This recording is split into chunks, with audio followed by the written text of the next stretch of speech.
আমরা এই ও যে বহুত আছে ব্যস্তি টিকেট টাকেট দিরা বহুতে বহুতা দিরা আল্লাহ মানে আপনার রোজা ফুজা হলতা এখানো করিয়া পাল্লাত ভোট দিল আপনি ব্যস্ত যাই থাকি পারবা এই ধরনের কথা এই ধরনের জিনিস থাকি সব নাফরমানি জিনিস থাকি যাতে আমরা বাঁচিয়া থাকতাম পারি বাঁচতে হইলে আপনারা দান ও শিশু ভোটটা দিতে হইবে আর নাইলে আগামীতে বাংলাদেশত যদি আপনারা দাড়িপাল্লাত ভোট দিয়া দাড়িপাল্লারে নির্বাচিত করার চিন্তা ভাবনা করেন বাংলাদেশ থাকতো না, এটা মনে রাখুন জানি।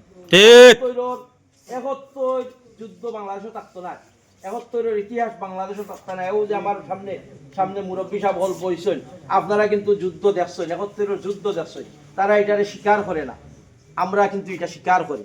আমরা বাপ চাচারা, আমার চাচা মুক্তিযোদ্ধা আসলা, এটা আপনারা সবাই জানেন। ফখরুল মিয়া সাহেব আমার চাচা আসলা, আমি মুক্তিযোদ্ধা পরিবারের সন্তান। কিন্তু রাজাকার হলে কোনোদিন দেশ চালাইতে পারছে না, এরা রাজাকার